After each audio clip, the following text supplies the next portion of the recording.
ஜோதிடவானம் ஜோதிடர் சிம்மசூரியனின் படைப்பில்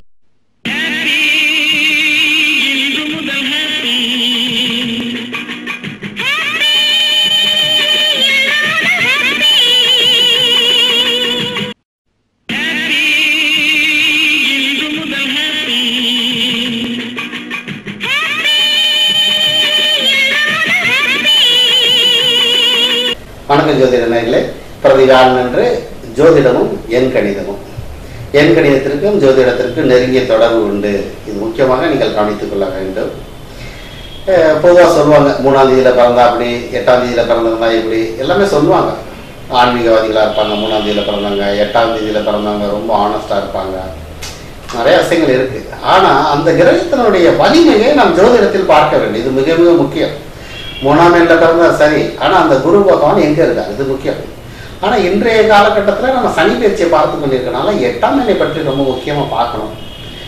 இந்த 8 என்று எடுத்துக்கொண்டால் இந்த உலகத்தையே வளர்ந்து கொண்டிருக்கக்கூடிய ஒரு மொழி ஆங்கிலம். உலகத்திலேயே அதிகமாக பேசக்கூடிய 2வது மொழி ஆங்கிலம்.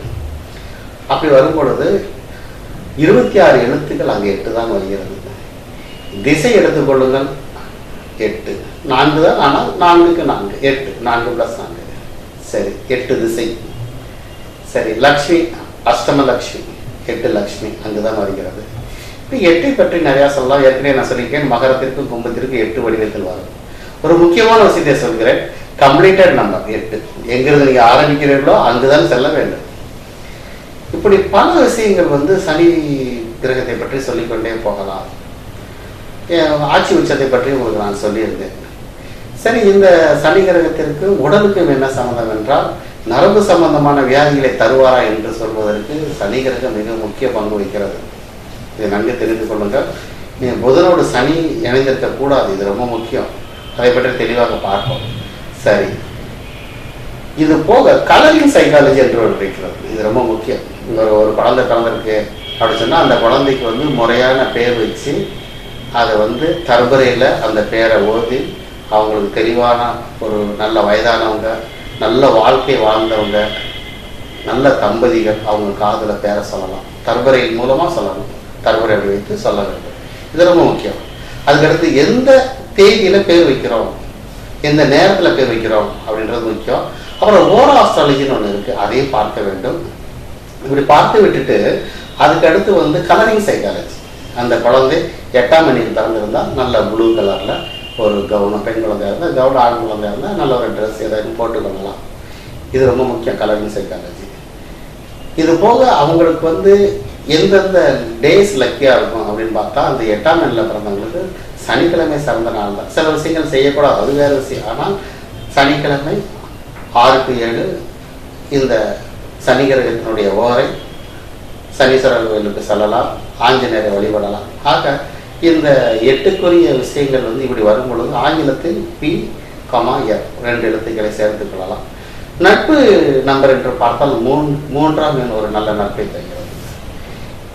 சரி, ஒருவருக்கு பெயர் சொல்லி இருக்கிறோமே, இந்த பெயரை மாற்ற வேண்டுமா, இது முக்கியமா என்று பார்த்தால் கண்டிப்பாக மாற்ற வேண்டிய அவசியம் இல்லை. இதுதான் முக்கியமான விஷயம்.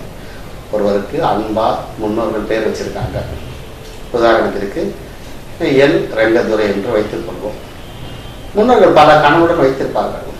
அதை நான் மாற்றுவதற்கு எனக்கு தகுதியும் இல்லை, அந்த அதிகாரமும் எனக்கு இல்லை.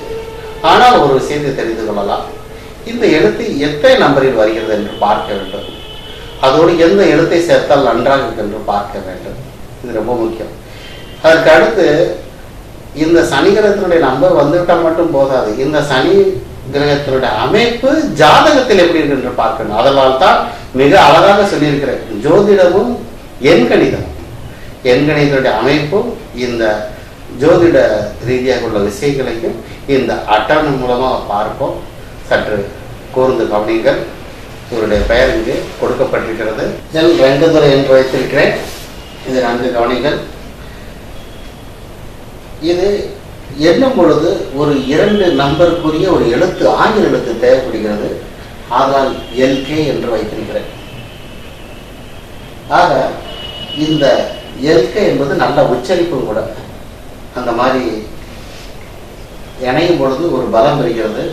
குறிப்பாக ஒரு விஷயத்தை நீங்கள் தெரிந்து கொள்ள வேண்டும். எல்ஆர் ஈஸ்வரி மிக அருமையான ஒரு பாடகி அவர்கள். எல்ஆர் ஈஸ்வரி அவர்களை பற்றி சொல்லலாம். அதுக்கடுத்து எல்கே அத்வானி. இப்படி ஒரு எழுத்தோடு இன்னொரு எழுத்து சேரும் பொழுது அந்த எழுத்தினுடைய மகிமை அதிகரிக்கிறது. இதை நன்கு தெரிந்து கொள்ளுங்கள். ஆக ஒரு எழுத்தை சார்ந்து அவர் கேரளாவில் பிறந்திருக்கலாம், அல்லது அந்த கே என்ற சிட்டியில் பிறந்திருக்கலாம், ஆரம்பித்திருக்கக்கூடிய இடம். இந்த மாதிரி ஒரு சில எழுத்துக்கள் ஆரம்பிக்கும். அந்த ஊரினுடைய பெயர் கூட நாம் சேர்த்து கொள்ளலாம். இப்போ அங்கு கரெக்டாக 8ஆம் எண்ணில் வருகிறதா என்று பார்க்க வேண்டும். கூட்டி பார்த்தால் அங்கு 8 வரும். அந்த 8க்குரிய கிரகம் யார் என்று கேட்டால் சனி கிரகம். இந்த சனி கிரகம் ராசி சக்கரத்தில் சரியாக அமைந்திருக்கின்ற பார்த்து விட்டு அது உச்ச நீச்சம் இருக்கிறதா, மறைவு ஸ்தானத்தில் இருக்கிறதா, பாதகாதிபதி பார்க்கிறதா, பல ஆய்வு இருக்கிறது. இதை விட்டு அவருக்கு நல்லா எண்கணிதம் தெரியும், நல்லா சொல்லுவாருங்க. சரி, நல்லா சொல்லுவாரு, நல்லா படிச்சிருக்காரு, சரி. ஆனால் அனுபவத்தில் என்ன சொல்றாரு, இது ரொம்ப முக்கியம்.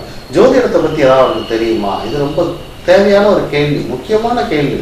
அதனால ஒரு எண்கணிதத்தை மட்டும் தெரிந்து கொண்டு நான் அப்படி பேர் வைக்கிறேன், இப்படி பேர் வைக்கிறேன் என்று வைக்கவும் செய்யாதீர்கள். அப்படி யாரும் சொன்னால் அதை செய்து விடாதீர்கள். ஏனென்றால் விதி வழியே மதி செல்லும். ஒரு மனிதனுடைய நேரங்காலம் எப்படி இருக்கிறதோ அது வழியாக அவன் அதை சென்று பார்ப்பான். இதான் தொடர்ந்து சொல்லிக்கொண்டு வருகிறேன்.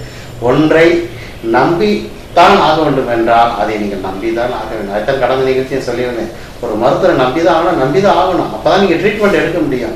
அவர் சரியா இல்லையே அப்படின்னு நீங்கள் நினச்சிட்டிங்கன்னா அந்த ட்ரீட்மெண்ட் உங்களுக்கு செல்லாது. அதனால் ஒரு விஷயத்தை தெரிந்து கொள்ளுங்கள். ஒரு ஜோதிடரை நம்புகிறீர்கள் என்றால் முழுமையாக நம்பி பாருங்கள். அதற்குரிய ஆதாரங்கள் என்ன என்று பாருங்கள். இந்த எண்கணிதத்திற்கும் ஜோதிடத்திற்குரிய சம்பந்தத்தை அவ்வப்பொழுது சொல்கிறேன். நீங்கள் தொடர்ந்து கேட்கலாம். நீ நடந்தால் நடையழகு அழகு, நீ சிரித்தால் சிரிப்பழகு அழகு, நீ பேசும் தமிழழகு அழகு, நீ ஒருவன் தான் அழகு அழகு அழகு. நெற்றியிலே சரிந்து வீழும் நீலமுடி அழகு, அந்த முடி கோதுகின்ற 5 விரல் அழகு அழகு அழகு.